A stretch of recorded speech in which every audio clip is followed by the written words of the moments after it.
Sourate 17, le voyage nocturne, Al-Isra, révélé à la Mecque, 111 versets.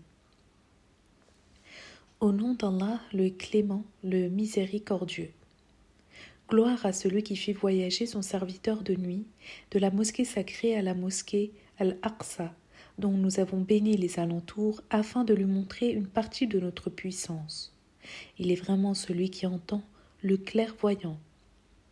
Et nous apportâmes le livre à Moïse, et nous en fîmes une bonne guidance pour les fils d'Israël. Ne prenez pas un tuteur en dehors de moi. Vous, la descendance des compagnons de Noé, qui fut un serviteur reconnaissant. Aux enfants d'Israël, nous avons décrété dans ce livre: vous sèmerez par 2 fois la corruption sur la terre, et vous montrerez un orgueil suffisant. Et lorsque la première promesse devait se réaliser, nous vous envoyâmes des serviteurs par nous doués d'une force de destruction terrible. Ils envahirent les maisons et purent ainsi réaliser notre promesse. Puis nous vous rendîmes l'initiative de la guerre afin que vous preniez le dessus sur eux. Nous avons alors argumenté vos biens et vos enfants afin que votre armée soit la plus nombreuse. Si vous faites le bien, vous le faites pour vous-même. Si vous faites le mal, vous le faites pour vous-même. Et lorsque la seconde menace devait s'accomplir, vos ennemis sont envoyés pour vous humilier. Ils entrèrent dans les mosquées, comme ils l'avaient fait une première fois, en détruisant tout ce dont ils se sont emparés, à moins que votre Seigneur ne vous fasse miséricorde de cela, mais si vous récidivez, nous récidiverons en faisant de la géhenne un lieu d'enfermement pour les infidèles. Ce Coran dirige le croyant dans le meilleur chemin. Il annonce une excellente récompense pour les croyants qui agissent pour le bien. Mais ceux qui ne croient guère à la vie future sauront trouver le châtiment terrible que nous leur avons préparé. L'homme fait appel au mal comme au bien, indistinctement. L'homme est porté à l'impatience. Nous avons donné 2 signes distincts en créant le jour et la nuit. Le signe de la nuit a été volontairement assombri, celui du jour plutôt brillant et éclairé. Tout cela afin que vous recherchiez un autre bienfait de votre Seigneur et que vous puissiez connaître le nombre des années ainsi que le calcul du temps. Nous avons conçu toute chose de la meilleure conception possible. À chaque homme, attaché à son cou, est attribué un décompte des bonnes et mauvaises actions. Au jour de la résurrection, un livre ouvert lui sera présenté. « Lis ton livre », lui dira-t-on. Tu sauras par toi-même faire aujourd'hui le compte de tes actions. Celui qui prend le bon chemin le fait pour lui-même. Celui qui emprunte le mauvais chemin s'égare à son détriment. Aucune âme ne se chargera d'un autre fardeau que le sien. Nous n'appliquons notre châtiment qu'après avoir envoyé un messager. Et lorsque nous décidons d'anéantir une cité, nous ordonnons à ses riches habitants de bien se conduire, mais ils agissent en débauchés. Notre parole se révèle alors décisive et nous l'anéantissons totalement. Combien de générations nous avons détruites après Noé? Ton Seigneur est suffisamment renseigné quant à ces sujets. Il est informé et clairvoyant. Celui qui veut la vie immédiate, nous lui en accélérons la part que nous voulons et à qui nous voulons. Puis nous lui préparons la géhenne qui l'engloutira en tant que banni et honteux. Celui qui désire la vie future et y va résolument avec force tout en étant croyant, ceux-là seront reconnus par cet effort. À tous nous octroyons une part de nos dons. Les dons de ton Seigneur ne sont refusés à personne. Regarde comment nous privilégions les uns par rapport aux autres. En la vie dernière, il y aura des degrés autrement plus importants et des privilèges tout aussi conséquents. Ne mets pas d'autre Dieu avec Allah. Tu seras abattu et plein de contrition. Ton Seigneur a établi de ne pas adorer d'autre Dieu que lui, d'être bon envers son père et sa mère, s'ils vieillissent auprès de toi, les deux ou séparément, ne leur dis pas « fi ». Ne les repousse pas brusquement et tiens-leur des propos respectueux. Incline vers eux l'aile de l'humilité et de la grâce et dis « Seigneur, accorde-leur ta miséricorde comme ils m'ont élevé alors que j'étais petit. » Votre Seigneur est plus informé de ce qui est en vous. Si vous êtes vertueux, il est enclin au pardon pour ceux qui veulent revenir à lui. Donne au plus proche son droit, ainsi qu'aux pauvres, aux voyageurs. Mais ne gaspille pas. Ceux qui gaspillent sont les frères de Satan, Satan étant ingrat à l'égard de son Dieu. Si tu t'éloignes d'eux, à la recherche d'une miséricorde de ton Seigneur, dis-leur des paroles aimables. N'aie pas la main posée trop serrée sur ton cou pour ne pas donner, mais ne l'ouvre pas entièrement. Tu finiras dans le besoin, terrassé et pitoyable. Ton Seigneur dispense son bien à qui il veut, et le retient tout autant, car il est bien informé de ses serviteurs et il les observe. Ne commettez pas d'infanticide par crainte de pauvreté. Nous subvenons à leurs besoins comme aux vôtres. Si vous les tuez, vous commettrez un très grand péché. N'approchez pas de la débauche, car c'est là une infamie, un mauvais chemin. Ne tuez aucun être qu'Allah a décrété comme étant sacré, à moins que cela ne se justifie en droit. Au cas où quelqu'un est tué injustement, nous avons donné à son tuteur le pouvoir de sévir. Mais qu'il ne dépasse pas les limites prescrites, il sera d'autant plus secouru. Ne touchez pas au bien de l'orphelin, sinon de manière convenable jusqu'au moment où il sera majeur. Tenez vos engagements, il vous en sera demandé des comptes. Soyez scrupuleux dans vos pensées, dans vos pesées, si vous êtes amené à le faire. Utilisez une balance fiable, car cela est préférable pour vous et la meilleure disposition. Ne suis pas ce dont tu n'as aucune connaissance. L'ouïe, la vue, le cœur, tout cela rendra des comptes plus tard. Ne te pavane pas sur terre, tu n'es pas en mesure de fendre la terre, ni d'atteindre en hauteur les montagnes. Tout cela est une vilenie aux yeux de ton Seigneur, quelque chose de détestable. Voilà un échantillon de la sagesse que ton Seigneur t'a révélée. N'associe aucun autre Dieu à Allah, tu seras jeté dans la géhenne, pitoyable et banni. Votre Seigneur vous a-t-il favorisé en vous donnant des fils et s'est-il réservé des filles parmi les anges ? Voilà bien des propos extraordinaires. Nous avons disposé tout cela dans le Coran afin qu'ils reviennent à la raison. Mais leur répulsion n'a fait qu'augmenter. Dis, s'il y avait d'autres dieux avec lui, comme ils le prétendent, ils ne souhaiteraient rien de plus que le chemin qui mène au maître du trône. Gloire à lui, il est plus haut placé et plus sublime, eu égard à la place qu'il lui octroie. Les sept cieux et la terre chantent ses louanges, ainsi que tout ce qu'ils contiennent. Il n'est rien qui, par la louange, ne célèbre sa bénédiction. Mais vous ne comprenez pas une telle célébration. Il est clément, il pardonne. Quand tu récites le Coran, nous plaçons un voile épais entre toi et ceux qui ne croient pas à la vie future. Nous avons placé sur leur cœur des voiles de façon à les empêcher de comprendre. Il en est de même pour leurs oreilles, et lorsque tu évoques ton Seigneur, l'unique, dans le Coran, ils rebroussent ce chemin à la suite de la répulsion qu'ils éprouvent à entendre cela. Nous entendons mieux qu'eux ce qu'ils entendent quand ils t'écoutent, ou lorsque les injustes font des messes basses, vous ne suivez qu'un homme ensorcelé.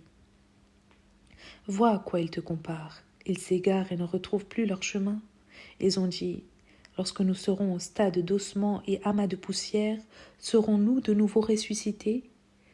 Dis, soyez des pierres ou du fer, ou encore toute autre chose qui pousserait dans vos cœurs. Ils demanderont, qui nous fera revenir ? Dis, celui qui vous a fait naître une première fois. Et ils secoueront la tête en ta direction et diront, quand ? Réponds, qui sait, peut-être prochainement.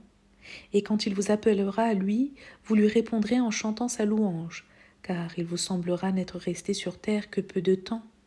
Dis à mes serviteurs qu'ils prononcent de belles paroles, car Satan est prompt à s'immiscer entre eux. Satan est l'ennemi déclaré de l'homme. Votre Seigneur est celui qui vous connaît le mieux. Il peut vous accorder sa miséricorde, comme il peut vous tourmenter. Nous ne t'avons pas envoyé à eux comme garant. Ton Seigneur est celui qui connaît le mieux ceux qui sont dans les cieux et sur terre. De fait, nous avons accordé notre préférence à certains prophètes, à David, nous avons donné les psaumes. Dis, invoquez ceux que vous prétendez être des dieux en dehors de lui. Ils ne peuvent ni écarter de vous le mal, ni le modifier. Ceux-là même qui sont invoqués cherchent le moyen de se rapprocher de leur Seigneur. Ils sollicitent sa miséricorde et redoutent plus que tout son tourment, car en effet, le châtiment de ton Seigneur est le plus redouté. Il n'est aucune cité que nous ne détruirons ou punissions d'un châtiment extrême avant le jour de la résurrection. Tout cela est inscrit immuablement dans le livre. Rien ne nous empêche d'envoyer nos signes, sinon que les anciens les traitèrent de mensonges. Ainsi, pour l'évidence, nous envoyâmes la chamelle au Tamoud, mais ils la tuèrent. Nous n'envoyons nos signes que pour faire peur. Et lorsque nous te dîmes, ton Seigneur cerne les hommes, et nous n'avons voulu de la vision que tu as eue de l'arbre maudit dans le Coran que comme une épreuve. Mais cela ne fait qu'exciter et amplifier leur rébellion. Et lorsque nous fîmes injonction aux anges, prosternez-vous devant Adam. Ils se prosternèrent tous, excepté Iblis qui dit « Vais-je me prosterner devant celui que tu as créé d'argile ?» Il ajouta « Cet être auquel tu octroies plus de considération qu'à moi-même ? Si tu me donnes un répit jusqu'au jour de la résurrection, je briderai sa descendance, à l'exception d'un petit nombre. » « Va-t'en, dit Dieu, ceux qui te suivront, la géhenne sera votre rétribution, une rétribution conséquente. Suborne de ta voix qui tu veux parmi eux. Fonds sur eux avec tes chevaux et tes soldats, participe à leurs biens et aux enfants, et donne-leur de tes promesses. Mais les promesses que Satan fait ne sont qu'une illusion. Tu n'as aucune puissance sur mes serviteurs, ton Seigneur leur suffit amplement comme défenseur. Votre Seigneur est celui qui pousse vos navires sur la mer de façon à quémander un peu de ses faveurs. Il est à votre égard tout miséricordieux. Si un malheur vous atteint alors que vous êtes en mer, ceux que vous priez vous abandonnent, sauf lui. Mais lorsqu'il vous sauve en vous ramenant à terre, voilà que vous vous détournez de lui. Décidément, l'homme est très ingrat. Êtes-vous sûr qu'il ne fera pas céder sous vos pas un pan entier de la terre ou qu'il ne déclenchera pas sur vous un ouragan de sorte que vous ne trouviez aucun protecteur ? Êtes-vous sûr qu'il ne vous remettra pas de nouveau au cœur du danger et qu'il ne vous enverra pas un vent violent de sorte que vous soyez engloutis pour prix de votre incroyance et que vous ne trouviez plus personne pour vous prêter secours contre nous ? De fait, nous avons particulièrement honoré les fils d'Adam. Nous les avons transportés sur terre et sur mer. Nous les avons dotés de tous nos bienfaits. Nous les avons privilégiés, ô combien, par rapport à toutes nos autres créatures. Le jour où nous appellerons tous les hommes via leur guide, celui qui recevra son livre dans la main droite, celui-là, et tous ceux comme lui, liront leur livre et ne seront pas lésés, fût-ce d'une miette. Celui qui aura été aveugle en cette vie le sera d'autant plus dans la vie dernière, et plus égaré encore. Ils ont failli te détourner de ce que nous t'avons révélé, au point d'inventer une autre voie contre nous. C'est alors qu'ils te prendraient pour confident. Si nous n'avions fortifié tes bases, tu aurais peut-être penché vers eux insensiblement, auquel cas nous t'aurions fait goûter une double ration de la vie ici-bas et le double de la mort. Tu n'aurais plus trouvé ensuite de secours contre nous.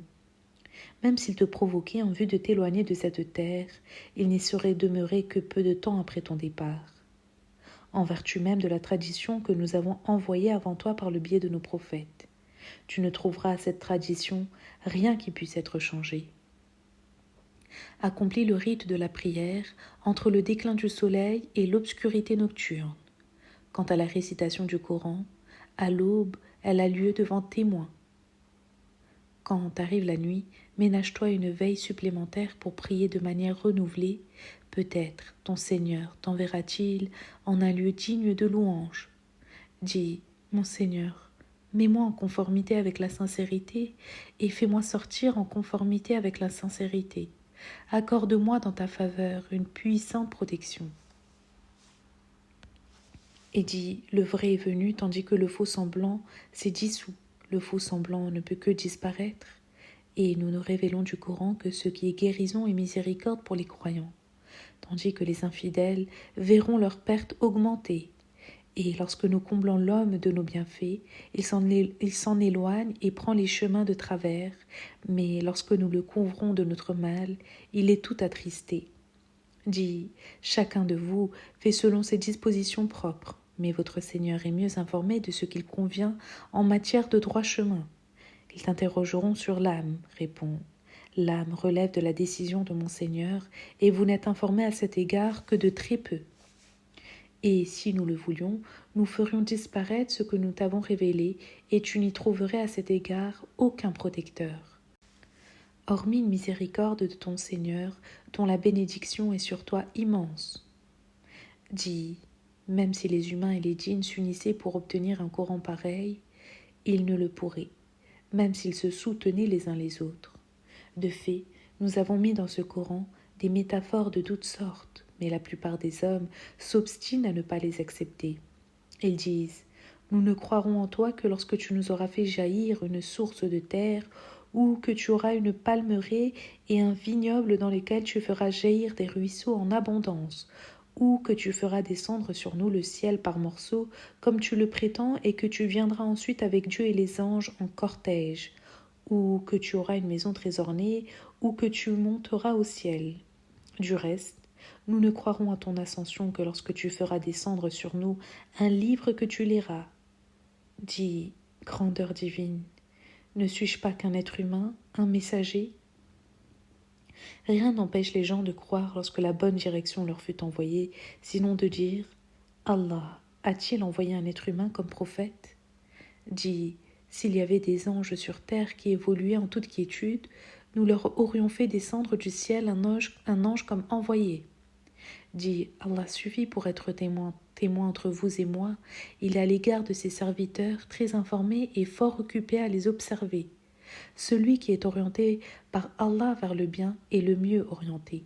Ceux qu'Allah a décidé de perdre, tu ne leur trouveras aucun refuge possible en dehors de lui. Nous les rassemblerons le jour de la résurrection sur leur face aveugle, sourd et muet, et leur séjour sera la géhenne. Aussi, chaque fois que le feu commencera à faiblir, nous le rallumerons pour eux. Telle est leur rétribution du fait qu'ils ont nié nos signes et dit « Si nous étions ossements en décomposition, serions-nous de nouveau ressuscités ? Ne voit-il pas qu'Allah qui a créé les cieux et la terre est en mesure de créer leurs semblables ?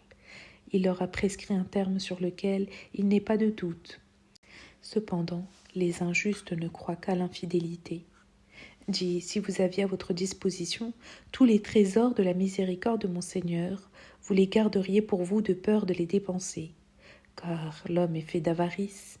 Nous avons envoyé à Moïse 9 signes explicites. Demande au fils d'Israël quand il se présenta et que Pharaon lui dit « Je pense, Moïse, que tu es ensorcelé. » Moïse dit « Tu sais que ceux-ci n'ont été révélés par le Seigneur des cieux et de la terre que sous forme d'éléments de clairvoyance. Je pense au contraire que toi, Pharaon, tu vas être perdu. » Et lorsqu'il voulut les chasser du pays, nous les noyâmes tous, lui et ceux qui l'accompagnaient. Et nous dîmes ensuite aux fils d'Israël, habitez cette terre. Quand la promesse de la fin dernière se produira, nous vous emmènerons tous. Et avec le vrai, nous l'avons fait descendre, et par le vrai, il est descendu. Nous ne t'avons envoyé que pour annoncer le message et pour prévenir. Un Coran révélé par section, afin que tu le lises aux gens avec pondération et par séquences successives, puisqu'il a été révélé graduellement. Dis, croyez en ce Coran ou n'y croyez pas, ceux qui par le passé ont reçu la connaissance se jettent prosternés à terre, le menton en avant, en disant « Gloire à notre Seigneur, sa promesse est amenée à se réaliser ». C'est alors qu'ils s'allongent de nouveau sur la face et pleurent, plus humbles encore. Dis, invoquez Allah, invoquez le miséricordieux, quel que soit celui que vous invoquez, il a les plus beaux noms. Ta prière ne doit pas être à très haute voix, ni un murmure honteux. Recherche entre les deux le juste milieu. Dis, louange à Allah qui ne s'est pas donné de fils et qui n'a pas d'associé dans sa souveraineté. Louange à celui qui n'a pas besoin de patron pour le protéger. Proclame sa grandeur, sa pleine grandeur.